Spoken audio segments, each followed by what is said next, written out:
കാര്യമായിട്ടായിട്ടില്ല. ഞാനിപ്പോ 2-3 ദിവസം കടന്ന കിടപ്പാണ്. എണീക്കാൻ ഒട്ടും പറ്റില്ല. ഒക്കെ തുടങ്ങിയിട്ടുണ്ടായിരുന്നു ചെറുതായിട്ട് വന്നു തുടങ്ങിയുള്ളൂ. ഭാഗ്യത്തിന് ദൈവത്തിന്റെ അനുഗ്രഹം കൊണ്ട് രക്ഷപ്പെട്ടു. കാണിക്കണേ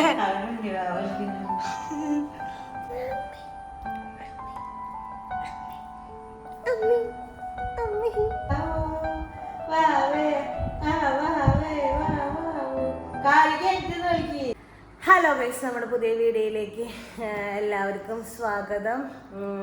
ഇന്നൊരുത്തൻ്റെ ഉറങ്ങിയിട്ടില്ല കേട്ടാ. സമയം ഉച്ചയ്ക്ക് 12:30 ആയിട്ടുണ്ട്. ആൾ ഉറങ്ങിയിട്ടൊന്നുമില്ല. കാരണം എന്തിട്ടാണെന്നറിയോ, രാത്രി ഒരു നേരത്തെ ഉറങ്ങുന്നു വിചാരിക്കും. ഒരു 10 മണിയാ 10:30 ആകുമ്പോൾ ഉറങ്ങി കഴിഞ്ഞാൽ ഒരു 1 മണിയാകുമ്പോൾ ആൾ ഇരിക്കും. എന്നിട്ട് ഇന്നലെ ഉറങ്ങിയത് 1 മണിയായിപ്പോ, അല്ലെങ്കിൽ 10 മണിക്ക് ഉറങ്ങി കഴിഞ്ഞാൽ 1 മണിക്ക് അവൻ ഇരിക്കും. എന്നിട്ട് മറ്റേ ബോൾ എടുക്കും, പിന്നെ അതുപോലെ തന്നെ കാർ എടുക്കും, അപ്പാപ്പനെ പോയി വിളിക്കും, വായ കളിക്കാൻ പോവാന്ന് പറഞ്ഞ്. അതാണ് പരിപാടി. പക്ഷെ ഇന്നലെ നേരം വൈകിട്ടാണ് ഉറങ്ങിയത്. എന്നിട്ട് പിന്നെ നേരം വൈകി തന്നെ എണീറ്റേക്കണം. അതുകൊണ്ട് 4 മണിക്ക് എണീറ്റിട്ട് 4 മണിക്ക് എണീറ്റു. അത് കഴിഞ്ഞിട്ട് പിന്നെ 10 മണി 9 മണിയാ. 4 മണിക്ക് എണീറ്റ് പിന്നെ ഒരു 5-5:30 തിരെ ഉറങ്ങി കഴിഞ്ഞിട്ട് പിന്നെ 10 മണി കണ്ണ് തെറ്റിയ ഓരോ സാധനങ്ങൾ എടുത്ത് വായിലിട്. നൂലിത് എവിടെ നിന്നൊക്കെ കിട്ടണേന്ന് നമ്മൾ നോക്കി കണ്ടുപിടിച്ചിരിക്കണം പിന്നാലെ. അതുകൊണ്ട് ഉണ്ണി അങ്ങനെ തന്നെയാട്ടാ. അവൻ 4 മണിക്ക് എണീറ്റിട്ട് ഇപ്പൊ തന്നെ ഉറങ്ങിയിട്ടുള്ളൂ. ചേട്ടനും അങ്ങനെ തന്നെയാ.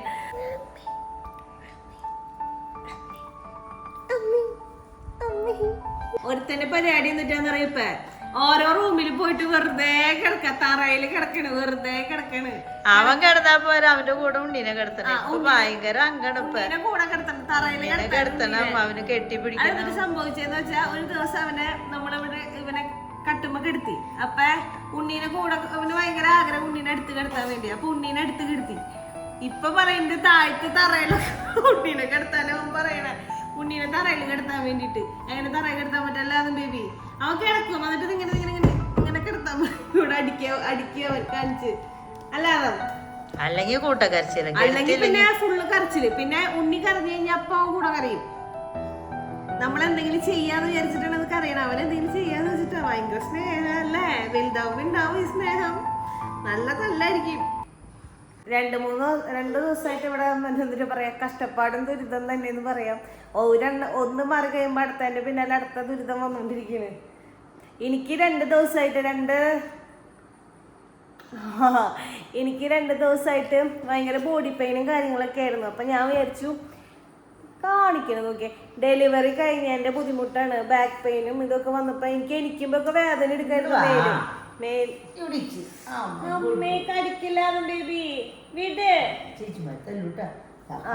മാറണ കാണാനില്ല. എന്നിട്ട് ഞാൻ ലാസ്റ്റ് ഒരു പാരസിറ്റാമോൾ എടുത്ത് കഴിച്ചു. അത് കഴിഞ്ഞപ്പോഴും മാറി. പനിയും വന്നു തുടങ്ങിയിട്ടുണ്ടായിരുന്നു. ചെറുതായിട്ട് വന്നു തുടങ്ങിയുള്ളൂ. ഭാഗ്യത്തിന് ദൈവത്തിന്റെ അനുഗ്രഹം കൊണ്ട് രക്ഷപ്പെട്ടു. അല്ലെങ്കിൽ പനിയൊക്കെ പിടിച്ചു കഴിഞ്ഞാൽ ഇവരുടെ കാര്യങ്ങൾ എന്നിട്ട് ചെയ്യാ. എനിക്ക് പനി പിടിച്ചു കഴിഞ്ഞാൽ എന്തായാലും ഉണ്ണിക്ക് പനി വരും. കാരണം അവൻ പാല് കുടിക്കാനാണ്, അവന് പെട്ടെന്ന് വരും. അവന് വന്നു കഴിഞ്ഞാൽ, എനിക്ക് വന്നു കഴിഞ്ഞാൽ ഓട്ടോമാറ്റിക്കലി ഇവനും വരും, അവനും വരും, പിന്നെ വീട്ടിലുള്ള എല്ലാവർക്കും വരും. അപ്പൊ പിന്നെ അത് ഭയങ്കര ബുദ്ധിമുട്ടാവും.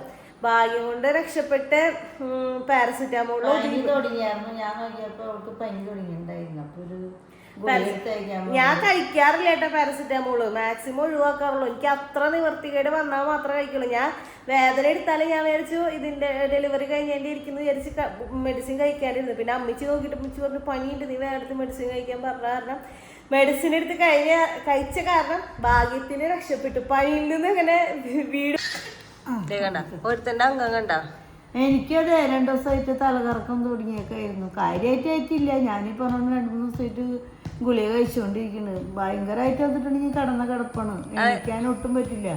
ഒക്കെ കിടന്നത് തൊട്ടിലൊടുങ്ങി നടക്കണം തുടങ്ങി ഒക്കെ പമ്പരം കറങ്ങണോളം കറങ്ങും. അത് അത്രയായിട്ട് അതേപോലെ തന്നെ എനിക്ക് പണ്ട് ഇങ്ങനെ ഉണ്ടായിട്ട് ഒരാഴ്ചയൊക്കെ സെന്റ് ജെയിംസിൽ അഡ്മിറ്റ് ആയിരുന്നു. അത് ഇവളുടെ കല്യാണത്തിന്റെ ഇടയ്ക്ക് ഇവൾക്കടെ ഒരു കാര്യങ്ങൾക്കും എനിക്ക് ഡ്രസ് എടുക്കാനാ ഒന്നിനെടുക്കാൻ പറ്റില്ല. പിന്നെ സ്വർണ്ണം എന്ന് വെച്ചാൽ ഭാഗ്യത്തിന് സ്വർണ്ണം എടുത്ത് കല്യാണം തീരുമാനിച്ചത് കഴിഞ്ഞപ്പോഴേക്കും കൊറോണ വന്ന് പെട്ടു. അത് കഴിഞ്ഞ് സ്വർണ്ണം എടുത്ത് 1 കൊല്ലം കഴിഞ്ഞാൽ കല്യാണം നടത്താൻ പറ്റി. അത് കാരണം ആ സ്വർണ്ണം എടുക്കലിന് പോകാൻ പറ്റി. ബാക്കിയൊരു കാര്യത്തിന് എനിക്ക് പോകാൻ പറ്റിയില്ല. ഇറക്കം വന്നെന്ന് പറയുമ്പോ എനിക്ക് സത്യത്തിൽ പേടി. എന്റെ മനസ്സിൽ പെട്ടെന്ന് പറഞ്ഞത് ദൈവമേ, അന്ന് കല്യാണത്തിന്റെ പറഞ്ഞ ഒരാഴ്ച മുന്നേ ഒക്കെ അമ്മച്ചി ഹോസ്പിറ്റലിലായിരുന്നു എന്റെ കല്യാണത്തിന്റെ ഇടയ്ക്ക് തലകറക്കം വന്നിട്ട്. എന്നിട്ട് ഡിന്നിയായിരുന്നു പിന്നെ ഹോസ്പിറ്റലിൽ. എനിക്കാണെങ്കിൽ പ്രീക്കാന കോഴ്സിന് കൂടണം. അതാണെങ്കിൽ ഹോസ്പിറ്റലിലേക്ക് പോകാൻ പറ്റണില്ല, ഹോസ്പിറ്റലിലെ കാര്യങ്ങൾ അന്വേഷിക്കാൻ പറ്റുള്ളൂ, ഇവിടുത്തെ അത് ഇതും ഒക്കെ കൂടി ഒരു ടെൻഷനായിരുന്നു. അപ്പൊ തലകറക്കം എന്ന് പറയുമ്പോൾ എനിക്ക് ഫുള്ള് ആകെപ്പാടെ പേടി. പിന്നെ എനിക്ക് എക്സ്പീരിയൻസ് ഉണ്ടായിട്ടുണ്ട് ഇയർ ബാലൻസിന്റെ പ്രശ്നം. കാരണം ഇവനെ പ്രഗ്നന്റ് ആയിരിക്കുന്ന സമയത്ത് എനിക്കിങ്ങനെ ഫുള്ള് വോമിറ്റിംഗ് ആയിട്ട് ഞാൻ കിടക്കായിരുന്നു. ആ കിടക്കണ സമയത്ത് പെട്ടെന്ന് എനിക്ക് ഫുള്ളെല്ലാം അവിടെ കിടക്ക തുടങ്ങി, റൂം തുടങ്ങി എല്ലാവരും കറങ്ങുക. അതുകൊണ്ട് എനിക്കറിയാം അത് നല്ല ബുദ്ധിമുട്ടാന്നുള്ളത്. ഭാഗ്യത്തിന് അതിൽ രക്ഷപ്പെട്ടു. എനിക്ക് ഒരാഴ്ച അഡ്മിറ്റ് ആയി കിടന്ന് പോന്നെങ്കിൽ എനിക്കൊരു മാറ്റം ഉണ്ടായിരുന്നില്ല. എന്നിട്ട് പിന്നെ വേറെ ഡോക്ടറെ പോയി കണ്ട് ആ ഡോക്ടറോട് എനിക്കത് സങ്കടപ്പെട്ട് ഞാൻ പറഞ്ഞു, ഡോക്ടർ എന്റെ മോളുടെ കല്യാണം കഴിഞ്ഞെങ്കിലും ഒന്ന് മാറ്റി തരുന്നത്. അമ്മച്ചിക്ക് ഇങ്ങനെ ഓരോ എക്സസൈസുകൾ ഇങ്ങനെ ബാലൻസ് വരുന്ന എക്സസൈസുകൾ പറഞ്ഞു കൊടുത്തിട്ടുണ്ട്. ഇഞ്ചക്ഷൻ ചെയ്ത് അതോടുകൂടി പിന്നെ കുറഞ്ഞു. എന്നാലും എനിക്ക് കീഴ്പോട്ടും മേപ്പോട്ടും നോക്കി വെറുതെ ഒരാളായിട്ട് ഇങ്ങനെ കല്യാണത്തിനായാലും അന്നായാലും ഒക്കെ വെറുതെ അങ്ങനെ ഒരു പ്രതിഭയുടെ പോലെ നിൽക്കാറ്. അമ്മച്ചി ഇരിക്കായിരുന്നു ചെയ്യാൻ പറ്റിയിട്ടില്ല. എനിക്കൊന്നും താഴ്ത്തിക്ക് വെക്കാനും മേപ്പോട്ട് വെക്കാനും വെറുതെ ഇങ്ങനെ ഇരിക്കാൻ മാത്രമേ ചെയ്തിട്ടുണ്ടായിരുന്നു.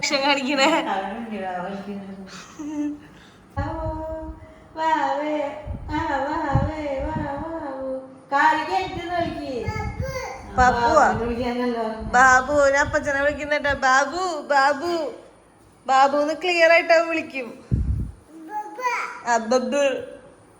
നല്ല വെയിലുണ്ട്, അതാരണം കൊണ്ട് പണികൾ പെട്ടെന്ന് നടക്കണ്ട്. തുണികൾ തന്നെ വേഗം ഉണങ്ങാൻ പകുതി ആശ്വാസമുണ്ട്. അല്ലെങ്കിൽ എന്തൊരു പാടായിരുന്നു. ഈ അമ്മച്ചിക്ക് കാലുവേന വരാന്നുള്ളതായിരുന്നു എനിക്ക് അടുത്ത പേടി. കാരണം മഴ അങ്ങോടും ഇങ്ങോടും ഇതെന്റെ പരിപാടിയായിരുന്നു.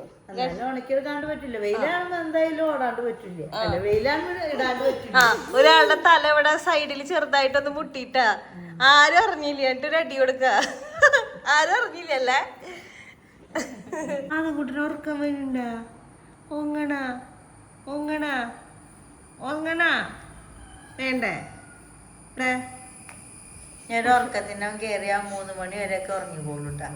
അത് കഴിഞ്ഞ് പക്ഷേ കൊതുകുകള് കടിക്കേണ്ട ഇടയ്ക്കിടയ്ക്ക് വന്നത്. അതാണ് അവന്റെ ഉറക്കം ശരിയാവണില്ല. കൊതുക് ഒന്ന് കടിക്കും. അപ്പൊ പിന്നെ രാത്രിയിൽ അവൻ എനിക്കെന്താ, അവനെ കുറ്റം പറഞ്ഞിട്ട് കാര്യമില്ല. കൊതുക് കടിക്കണ കാരണം അവൻ എനിക്കെന്താ.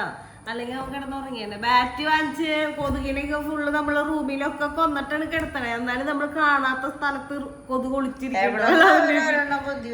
നമ്മള് എല്ലാവരുടെയും ഫുള്ള് സ്കാൻ ചെയ്തിട്ട് ഇവനൊക്കെ എടുത്തും എല്ലാ കർട്ടനുകളൊക്കെ അനക്കി നോക്കി സൈഡിലൊക്കെ ഇട്ട് ബാറ്റൊക്കെ ഇട്ട് എല്ലാത്തിനും കൊല്ലും. പക്ഷെ എവിടെങ്കിലും ഒരാളുണ്ടാവും. പിന്നെ കൊതുകിന് ഒരധികം സ്ഥലം വേണ്ടല്ലോ. വന്നു കഴിഞ്ഞ് ഒരു കുത്തുകുത്തി കഴിഞ്ഞാൽ പിന്നെ അവന്റെ ഉറക്കം കഴിഞ്ഞു, നമ്മുടെ ഉറക്കം കഴിഞ്ഞു. അല്ലെ, എല്ലാവരും ഉറക്കം കഴിഞ്ഞു. പിന്നെ കളി. അതെ, വിളി തുടങ്ങി. ഉറക്കം വരുന്നുണ്ട്, അതന്നെ വിളിക്കണേ. എല്ലാവരും വിളിച്ചുകൊണ്ട് കിടത്തണം. അവന് കിടക്കണം. ടാറ്റാ ബൈ ബൈ പറഞ്ഞിട്ട് ഉറങ്ങാൻ പോവാം. അല്ലെങ്കിൽ അവർക്ക് സങ്കടാവും. ഓരോരുത്തരും വിളിച്ചു. മുന്നേ അവളെ വിളിച്ചുണ്ടോ അല്ലെങ്കിൽ എന്നെ വിളിച്ചുണ്ടോ, എല്ലാവരും അവന്റെ കൂടെ കിടക്കണം. സമയമില്ല. എല്ലാവർക്കും ടാറ്റ ഞാൻ പറഞ്ഞിട്ടുണ്ട്. എല്ലാവരും ബേബി ബൈ ബൈ. എല്ലാവർക്കും ബൈ ബൈ പറഞ്ഞിട്ടുണ്ട്. ഇനിയിപ്പോ ആർക്ക് സങ്കടപ്പെടണ്ടല്ലേ. എന്നെ വെയിറ്റ് ചെയ്യണ്ട. Bye bye. വീഡിയോ കുഞ്ഞാതിപ്പോ ഡ്രസ്സ് പിടിച്ച് വലിക്കല്ലേ. കടിക്കണ്ട ബാക്കിൽ കൂടെ വന്നിട്ട്.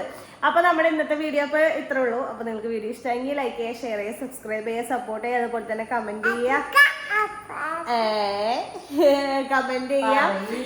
അപ്പൊ അടുത്ത വീഡിയോ ആയിട്ട് വരുന്നവരേക്കും tata bye bye, see you. ഉമ്മോടുത്തെ എല്ലാവർക്കും ഉമ്മോടുത്തെ. ഉമ്മോടുക്ക്